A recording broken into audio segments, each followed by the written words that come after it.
વિદ્યાર્થી મિત્રો, તો હવે લાસ્ટ લેક્ચરની અંદર આપણે જોયું છે વાહક વિદ્યુત રસાયણની અંદર આપણો આઈ થિંક છેલ્લો લેક્ચર છે. લાસ્ટ લેક્ચરની અંદર જોયું તો આપણે વાહક કે દ્રાવણની વાહકતા એટલે કે કે શેના વડે દર્શાવાય છે અને એના એક્ઝામ્પલ જોયા. બરાબર છે. હવે આપણે જોઈએ છીએ દ્રાવણની જે વાહકતા ખરી એ વાહકતા અને સાંદ્રતા સાથે શું સંબંધ છે. તો ટાઇટલ લગાવી દઈએ આપણે, વાહકતા તેમજ મોલર વાહકતા અને દ્રાવણની સાંદ્રતા વચ્ચેનો સંબંધ.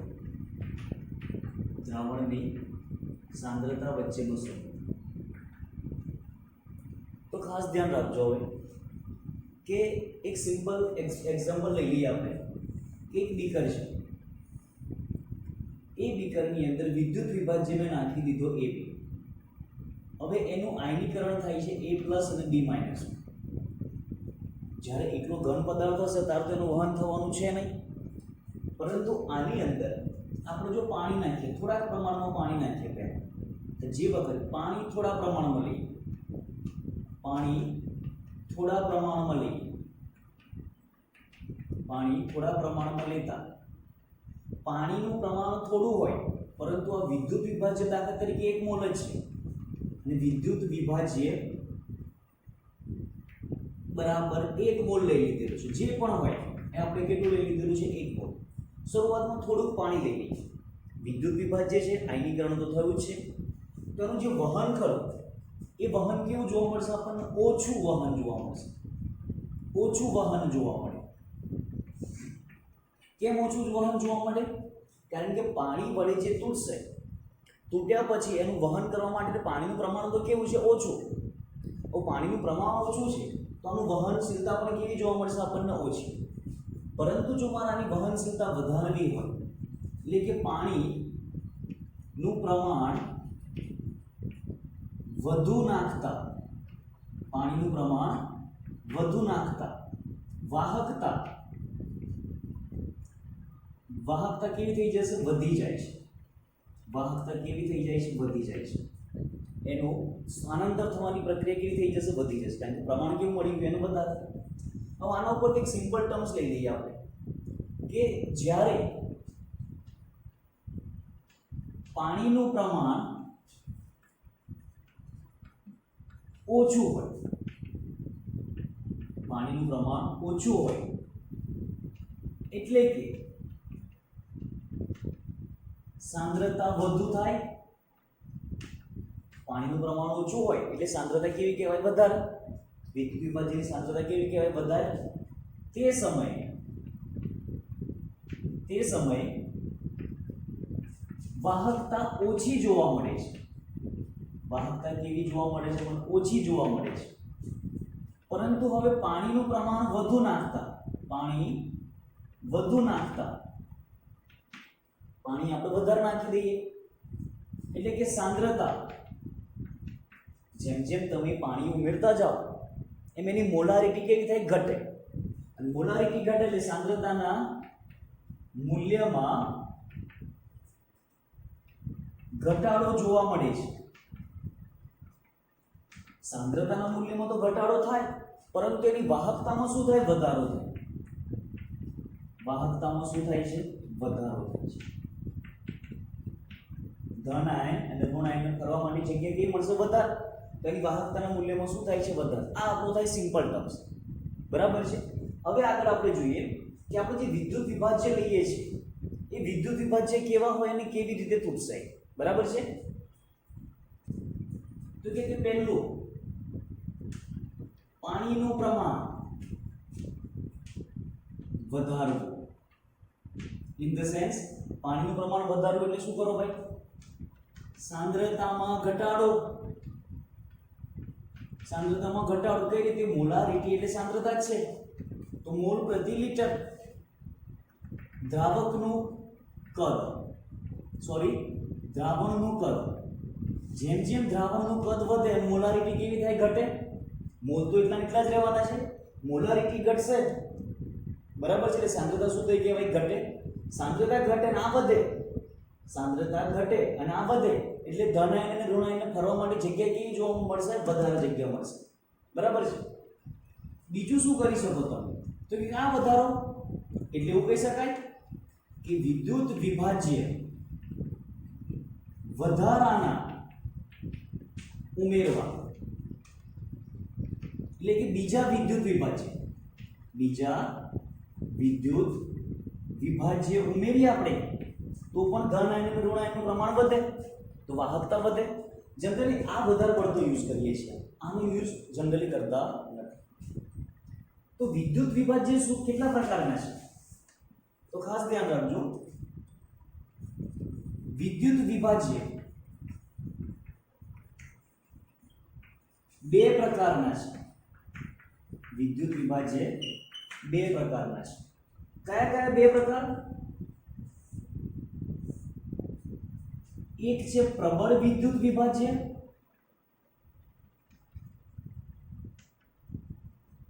અને બીજું છે નિર્બળ વિદ્યુત વિભાજ્ય.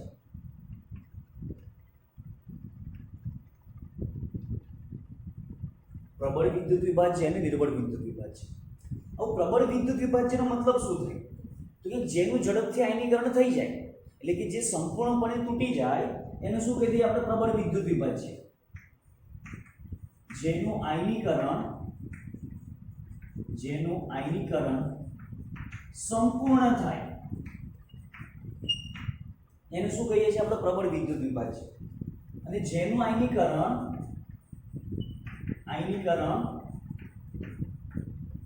સંપૂર્ણ નથી થતું, સંપૂર્ણપણે નથી જોવા મળતું, એને શું કહી દઈશું આપણે? નિર્બળ વિદ્યુત વિભાજ્ય. બરાબર છે. હવે જો સંપૂર્ણપણે આયનીકરણ થાય, વિભાજન કેવું થઈ ગયું? 100% આયનીકરણ થાય છે, જ્યારે અહીંયા આગળ 100% આયનીકરણ થવા મળતું નથી. બરાબર છે. હવે આયનીકરણ ઉપરથી એક વર્ડ યાદ આવે, વિયોજન જ. આયનીકરણ માટે શું થઈ જોવા મળશે આપણે? હવે વિયોજન જ. તો આપણે પ્રબળ વિદ્યુત વિભાજ્ય અને નિર્બળ વિદ્યુત વિભાજ્ય બંને માટે થોડું ડિટેલમાં જોઈ લઈએ.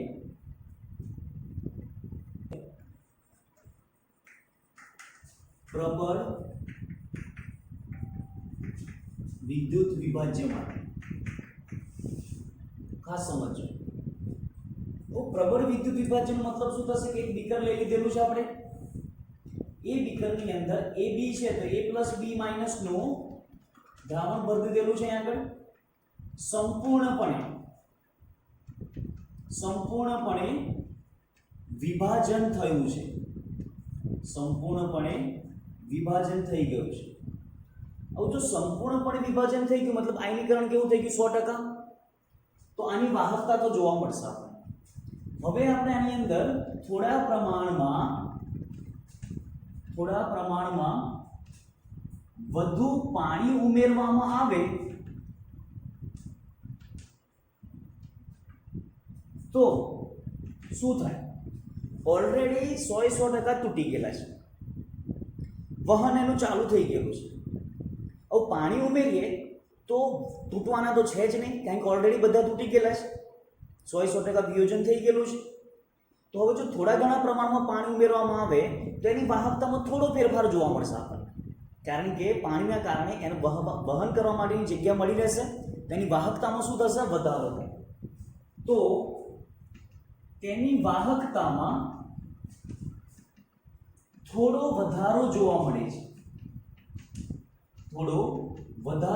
મળે છે, ઓલમોસ્ટ સેમ જ ગણી શકો તમે, થોડો વધારો જોવા મળશે. હવે આની જે મોલર વાહકતા ખરી, મોલર વાહકતા, એક મોલ દ્રાવણ લઈ લીધું આપણે હોય તો આની મોલર વાહકતાને નીચેના સમીકરણ વડે દર્શાવીએ આપણે.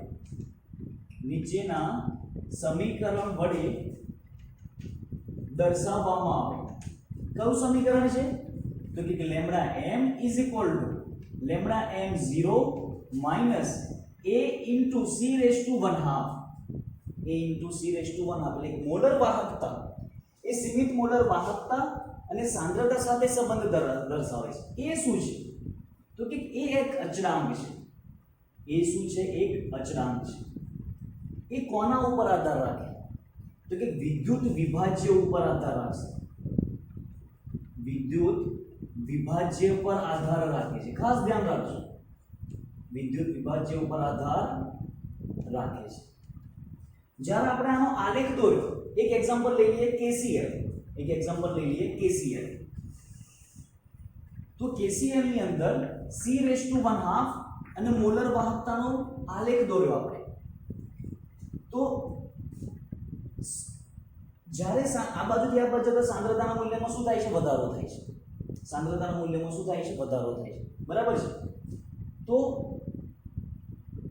આ રીતનો એક ગ્રાફ ડ્રો મને આ શું કહેવા માંગે છે?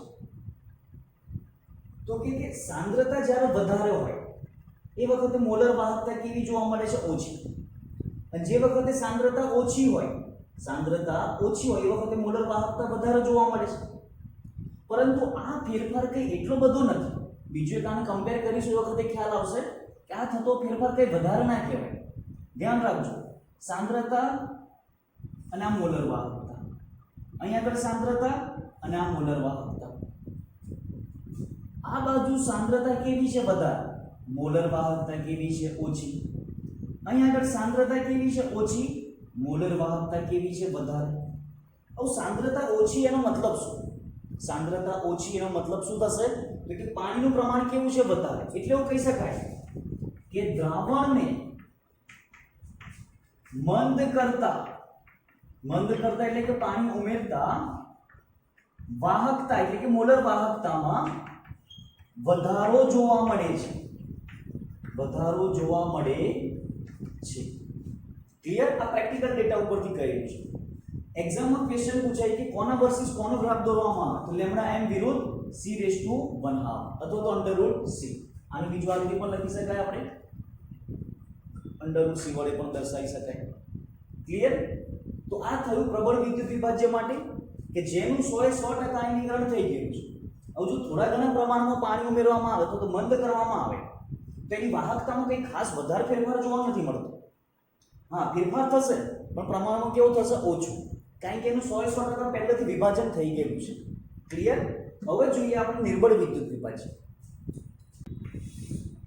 તો સૌપ્રથમ નિર્બળ વિદ્યુત વિભાજ્યનો મતલબ શું થશે? તો કે એક બીકર લઈ લીધેલું છે આપણે. એ બીકરની અંદર AB આયન છે તો A પ્લસ B માઇનસ તરીકે સ્વરૂપે છૂટા પડશે. દ્રાવણ છે, પરંતુ આનું 100% વિયોજન થતું નથી.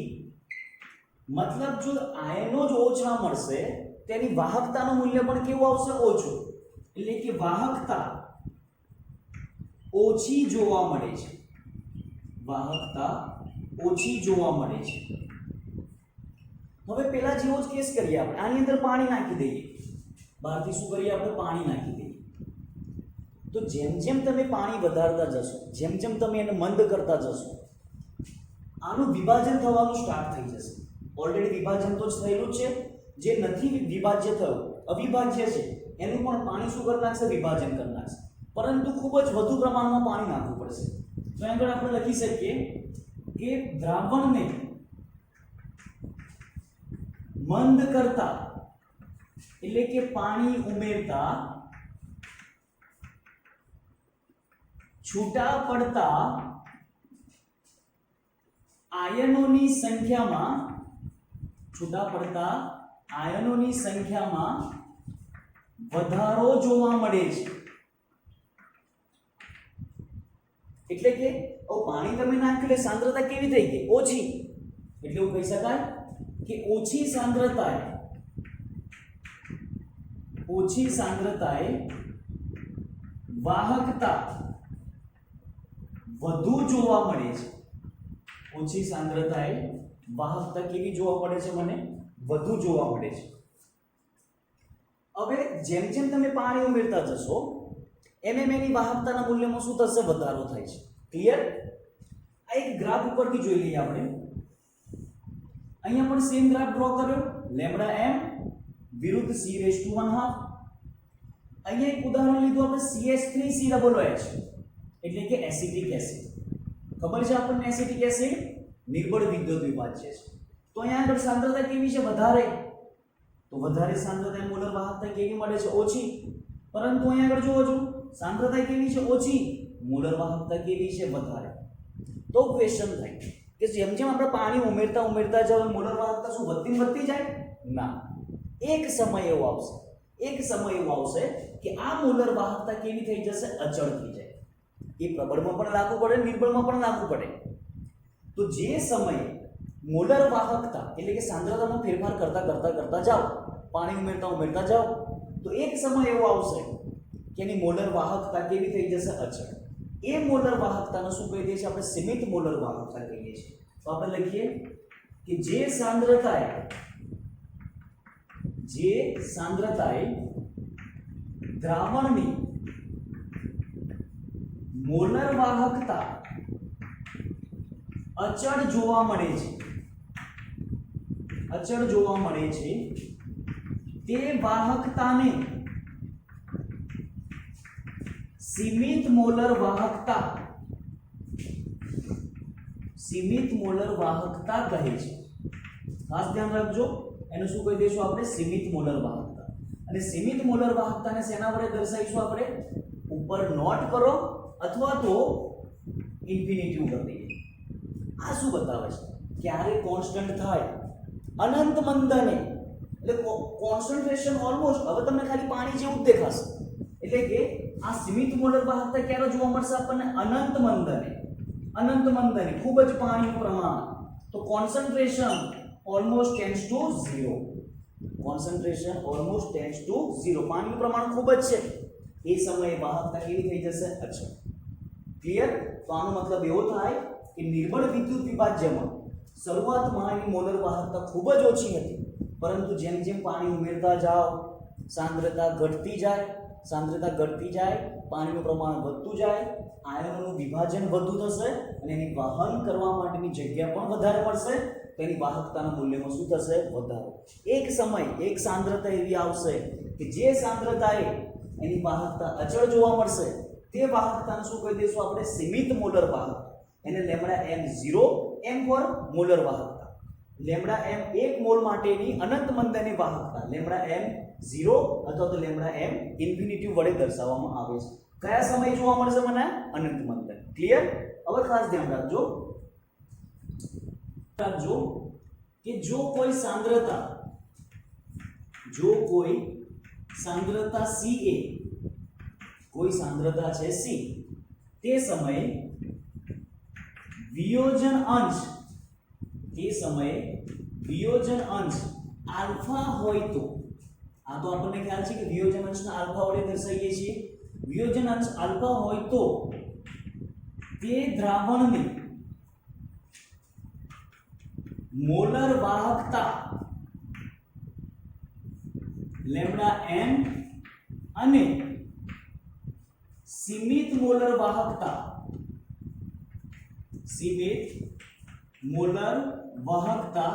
લેમ્ડા m0 નોટ પણ કહી શકો, ઇન્ફિનિટી પણ કરી શકો, ના ગુણોત્તરને આલ્ફા વડે દર્શાવવામાં આવે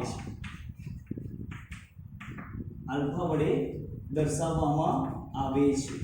એટલે કે વિયોજન અંશ આલ્ફા બરાબર શું થશે? તો કે મોલર વાહકતા ભાગ્યા સીમિત મોલર વાહકતા. મોલર વાહકતા ભાગ્યા સીમિત મોલર વાહકતા. ખાસ ધ્યાન રાખજો આ સૂત્ર. જો આગળ મોલર વાહકતા ના આપ્યું હોય, તુલ્ય વાહકતા આપ્યું હોય તો પણ આલ્ફા થાય. તો અહીંયા શું થશે? તુલ્ય વાહકતા ભાગ્યા સીમિત તુલ્ય વાહકતા. તો સૂત્ર શું લખાશે? Alpha is equal two molar વાહકતા લેમ્ડા અપોન લેમ્ડા m0. તો આ શેનું સૂત્ર શેની વેલ્યુ મળી જશે? મને વિયોજન અંશનું મળી જશે. જો મને એ દ્રાવણની સીમિત મોલર વાહકતા ખબર હોય, પ્રેક્ટિકલ ઉપરથી હું લેમ્ડા m શોધી શકતો હોય, તો મને કેટલો વિયોજન અંશ થયો છે, કેટલો વિદ્યુત વિભાજ્ય છૂટો પડ્યો છે, એનું મૂલ્ય મળી જાય. ક્લિયર? ઓકે. હવે આલ્ફા આપણે 11મા ધોરણની અંદર 7મું ચેપ્ટર જે હતું સંતુલન, એ સંતુલનની અંદર આલ્ફા વર્ડ્સ એડ કરતા હતા આપણે. ખાસ ધ્યાન રાખજો, એનો પણ સંબંધ છે અહીંયા આગળ. એના આની જોડે કોલોબરેટ કરીએ કે આપણે એક એક્ઝામ્પલ લેતા હતા કે CH3COOH એસિટિક એસિડ સંતુલને શું બનાવશે? તો CH3COO માઈનસ અને H પ્લસ. ચલો t બરાબર 0 સમય આની સાંદ્રતા ધારો કે C છે. t બરાબર 0 સમય શરૂઆતમાં તો પ્રક્રિયા કેટલો જ હોય, નિપજ ના હોય તો એની સાંદ્રતા 0 0. થોડાક સમય પછી જોયું મેં તો કે નિર્બળ વિદ્યુત વિભાજ્ય છે, સંપૂર્ણપણે આયનીકરણ ના થાય તો C માંથી થોડોક વપરાશે. કેટલો વપરાશે? C આલ્ફા જેટલો, એની સાંદ્રતા અને વિયોજન અંશના ગુણાકાર જેટલો. તો આ કેટલો બને? જેટલો આ વપરાય એટલો આ બનશે. તો C આલ્ફા બની ગયો t બરાબર t સમય. તો કે ઇક્વિલિબ્રિયમ શું છે? સંતુલન જો હોય તો શું થશે? C alpha into C alpha છેદમાં C ઇન્ટુ છેદમાં શું આવશે? C minus C alpha. બરાબર છે કે ઇક્વિલિબ્રિયમની જગ્યાએ સંતુલન અચળાંક કે રાખીએ આપણે તો શું થઈ જશે? C square alpha square upon C common લઈ લીધો તો શું મળી ગયું મને? 1 માઈનસ આલ્ફા. તો અહીંયા શું થશે? એક C કેન્સલ થઈ જાય તો C alpha square upon 1 minus alpha. તો આ શેનું સૂત્ર મળી ગયું મને? વિયોજન અચળાંક. વિયોજન અચળાંકનું સૂત્ર મળી ગયું કે A C alpha square upon 1 minus alpha. જો મને આના ઉપરથી આલ્ફા મળી જાય તો હું વિયોજન અચળાંક કે પણ શોધી શકું. સાંદ્રતા આપેલી હોય, વિયોજન અચળાંક પણ શોધી શકીએ આપણે. પરંતુ હજુ આને શોર્ટમાં કરવો હોય તો વિયોજન અચળાંક નિર્બળ માટે કેવો હોય ભાઈ? ઓછો હોય. 100% આયનીકરણ ના થાય તો એકની સાપેક્ષમાં આલ્ફાનું મૂલ્ય અવગણતા, એકની સાપેક્ષમાં આલ્ફાને અવગણતા શું થાય? કે A C આલ્ફા સ્ક્વેર થઈ જાય. 1 માઈનસ આલ્ફા તો 1 જ થઈ ગયો તો શું મળી ગયું મને? K C into alpha square. બરાબર છે. આના ઉપરથી હું શું કહી શકું? તો કે alpha square is equal to Ka by C લખાય. તો આલ્ફા બરાબર શું થઈ ગયું ભાઈ? Under root Ka by C. Alpha is equal to શું થઈ ગયું? Under root Ka by C. જો અહીંયા આગળ ત્યાં સૂત્ર કેમ લખ્યું? મને આની જરૂર પડશે. એસિડ વિયોજન અચળાંક Ka C alpha square upon 1 minus alpha અથવા તો Ka is equal two C alpha square. આટલા સુધી દાખલા ગણવા માટે આ કેમ લખ્યું મેં? સમજો. C મતલબ સાંદ્રતા, આલ્ફા મતલબ વિયોજન અંશ. સાંદ્રતા વધે તો આલ્ફા ઘટે. સાંદ્રતા વધ્યાનો મતલબ શું થાય? મોલારિટી વધે. મોલારિટી વધ્યાનો મતલબ શું થાય? લિટરનું પ્રમાણ ઓછું.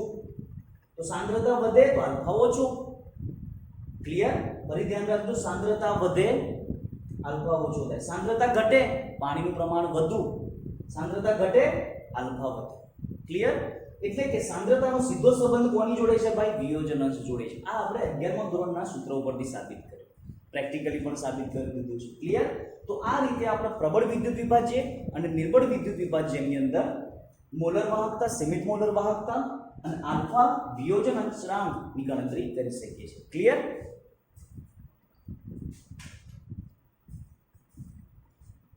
નિયમ શું છે ભાઈ?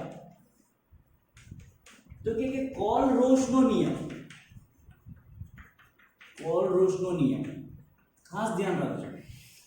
આ નિયમ પ્રબળ વિદ્યુત વિભાજ્ય તેમજ નિર્બળ વિદ્યુત વિભાજ્ય બંને માટે લાગુ પાડી શકાય. તો નિયમ શું કહે છે?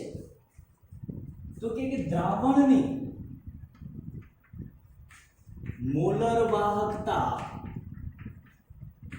દ્રાવણની મોલર વાહકતા એટલે કે સીમિત મોલર વાહકતા કહીએ છીએ આપણે. સીમિત મોલર વાહકતા એ દ્રાવણમાં રહેલા ધન અને ઋણ, દ્રાવણમાં રહેલા ધન અને ઋણ આયનની સ્વતંત્ર વાહકતાના સરવાળા જેટલી હોય છે, સ્વતંત્ર વાહકતાના સરવાળા જેટલી હોય છે. આનો મતલબ કે મારી જોડે કોઈ a b કોઈ પદાર્થ છે, આમાંથી છૂટું શું પડે છે, a પ્લસ અને b માઇનસ. મારાની વાહકતા શોધવી છે, સીમિત મોલર વાહકતા એટલે લેમ્ડા m નોટ. તો શું લખાશે, lambda m of a plus plus lambda m not of b minus. એટલે કે આની મોલર વાહકતા નાની મોલર વાહકતાનો સરવાળો કરી દઈએ તો મને ab ની મોલર વાહકતા મળી જાય. ક્લિયર? બીજું એક એક્ઝામ્પલ લઈ લઈએ, ab2. તો શું મળશે મને, a plus 2 plus 2 times b minus 1. ab2 એટલે a ઉપર પ્લસ 2 b ઉપર માઇનસ 1 હશે. તો આની મોલર વાહકતા કેટલી થાય, તો કે lambda m naught is equal to આની મોલર વાહકતા a પ્લસ 2, તો કે lambda m naught of a plus 1 plus 2 times lambda m naught of b minus. Clear?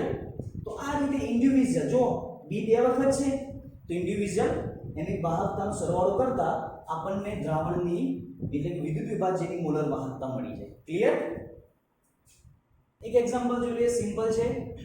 CaCl2 અને MgSO4 ની મોલર વાહકતા શોધો, એટલે કે સીમિત મોલર વાહકતા પૂછી છે.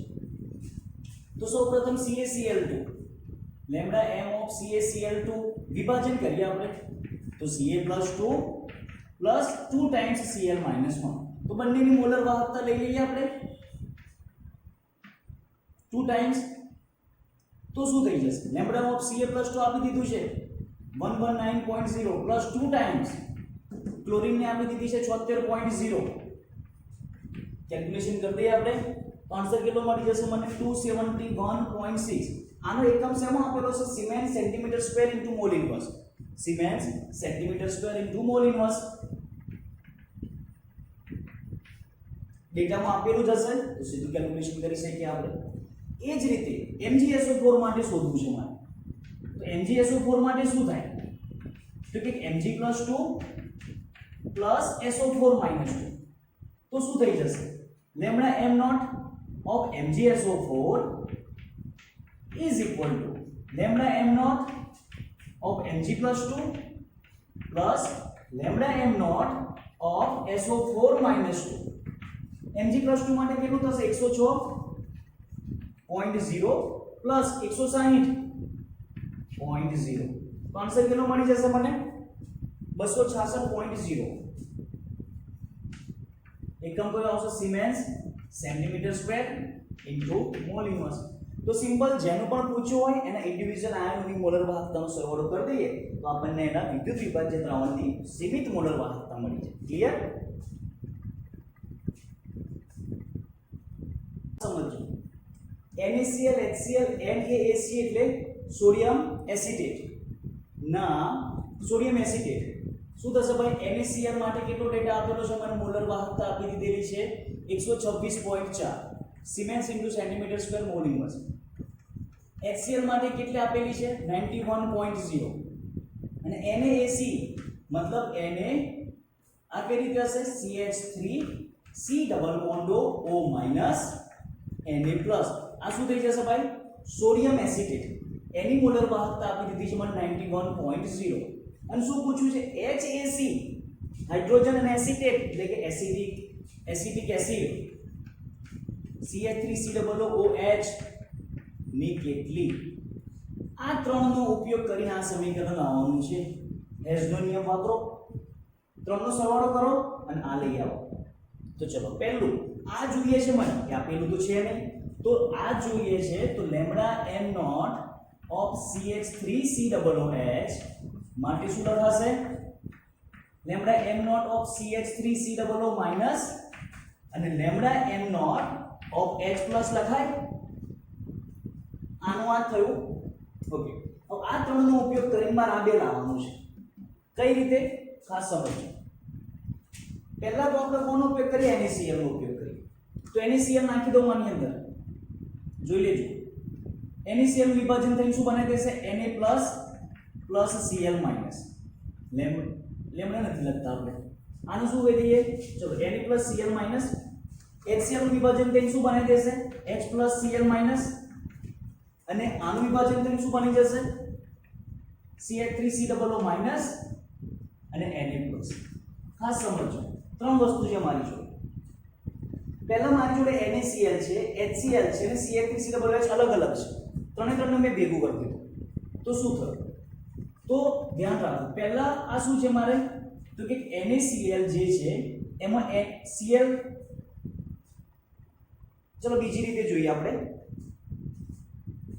કઈ રીતે આ સૂત્ર લાવવું છે મારે તો પહેલું શું જોઈએ CH3COO માઈનસ જોઈશે એ કઈથી મળશે મને અહીંયાથી હું પહેલા શું લઈ લઉં lambda m not CH3COO minus આ લીધું પણ જોડે જોડે Na પ્લસ પણ આવવાનો તો આનું પણ ઇન્ડિવિડ્યુઅલ મળશે મને ક્લિયર પણ મારે તો આ એટલું જ જોઈએ છે આ નથી જોઈતું તો આ બાદ કરવું પડશે તો બાદ કઈ કોનામાંથી કરો આનામાંથી NaCl માંથી તો minus lambda m not of Na plus lambda m not of Cl minus પણ ભાઈ હું તો ખાલી Na પ્લસ રિમૂવ કરવા જતો તો જોડે Cl માઈનસ વધારાનું રિમૂવ થઈ ગયું તો એડ પણ કરવું પડશે તો શું કર દો એડ કઈથી કરશો HCl માંથી તો lambda H plus lambda m not of Cl minus add થઈ ગયું ચલો બ્રેકેટ છોડ દઈએ તો શું થશે જુઓ જો માઈનસ Na પ્લસ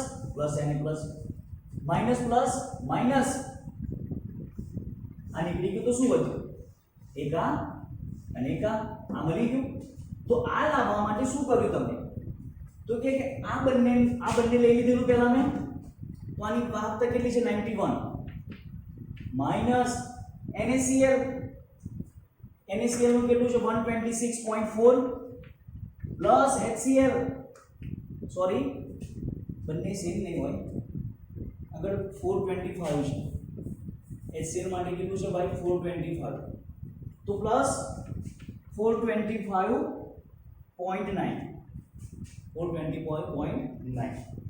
બરાબર છે તો કેલ્ક્યુલેશન કરીએ આપણે તો આન્સર કેટલો મળી જશે મને 390.5 એકમ કયો આવશે siemens centimetre square into mall into બરાબર છે તો જે જોઈતા હોય રાખો વધારાના આવી ગયેલા છે દૂર કરો વધારાના દૂર થઈ ગયેલા છે ઉમેર દો આન્સર મળી જશે મેથમેટિક કેસમાં ત્રણ જ ક્વેશ્ચન પૂછે આ ત્રણ જ આપે છે અને ક્વેશ્ચન પૂછાય છે ક્લિયર એક્ઝામ્પલમાં સાંદ્રતા આપી દીધેલી છે મોલારિટી મોલ પ્રતિ લિટર મોલર વાહકતા આપી દીધેલી છે તો પહેલા તો શું આપી દીધું સાંદ્રતા C = 0.025 mole into litre inverse વાહકતા આપી દીધી છે lambda m = 46.1 siemens centimetre square into mole inverse વિયોજન અંશ આલ્ફા બરાબર ક્વેશ્ચન માર્ક અને વિયોજન અચળાંક Ka બરાબર ક્વેશ્ચન માર્ક આ પૂછ્યું છે મને તો પહેલા વિયોજન અંશ શોધીએ આપણે તો સૂત્ર છે આપણી જોડે વિયોજન અંશ બરાબર lambda m upon lambda m naught આ ડેટા ગિવન છે આ નથી તો જોવો જો એસિટિક એસિડ એટલે કે મિથેનોઇક એસિડ માટે આપી દીધું છે CH3COO માઈનસ અને H પ્લસ તો lambda m not of CH3COOH is equal to શું લખાય lambda m not CH3COO minus અને lambda m not of H plus બરાબર છે તો આ કેટલું છે 54.6 પ્લસ 349.6 કેટલો આન્સર આવશે આનો 404.2 ચેક કરી લેજો 404.2 siemens centimetre square into mole inverse check કરી લેજો બરાબર ચલો લેમ્ડા m મળી ગયો લેમ્ડા m નોટ આ મળી ગયો આપણને લેમ્ડા m આપેલો છે તો આલ્ફા મળી જાય તો આલ્ફા બરાબર શું થશે lambda m upon lambda m naught તો લેમ્ડા m કેટલો આપેલો છે 41.6 સોરી 46.1 divided by 404.2 તો શું મળશે કોણ આન્સર 0.1140 એકમ તો નહીં આવે યુનિટ નહીં આવે siemens centimetre square mall inverse siemens centimetre square mall inverse cancel થઈ ગયું વિયોજન અંશનો એકમ એમ પણ ના આવે જો બરાબર છે ઓકે હવે આના ઉપરથી શું શોધવાનું છે મારે કે એ વિયોજન અચળાંક. તો સૂત્ર શું છે? c alpha square upon 1 minus alpha. Value મૂકી દઈએ. જો હજુ કોમ્પિટિટિવ એક્ઝામમાં પૂછે તો આલ્ફા નિગ્લેક્ટ જ કરી દેવાનું. નિગ્લેક્ટ કરી દેવાનું કારણ કે 1 માંથી 0.114 નિગ્લેક્ટેબલ છે. Concentration 0.025 multiplied by alpha square 0.1140 whole square divided by 1 minus 0.1140. Calculation કરીશું આપણે આન્સર તો શું મળશે મને? 3.66 ક્રોસ 10 રેઝ ટુ -4 એકમ કરો આવશે. આલ્ફાનો એકમ નથી, આલ્ફાનો એકમ નથી, આનો એકમ નથી, તો c નો એકમ જ k નો એકમ થઈ જશે. ધેટ ઇઝ મોલ પર લિટર. ક્લિયર? તો આ રીતે આપણે જુદા જુદા ક્વેશ્ચન સોલ્વ કરી શકીએ છીએ. ક્લિયર? તો આ ચેપ્ટર અહીંયા આગળ આપણે પૂરું કરીએ છીએ. આ ચેપ્ટરની અંદર ખ્યાલ આવ્યો હોય, કોઈ ડાઉટ હોય તો કોમેન્ટની અંદર તમે લખી શકો છો. ક્લિયર? આશા રાખું છું કે આ ચેપ્ટરની અંદર ખ્યાલ આવ્યો. બરાબર છે?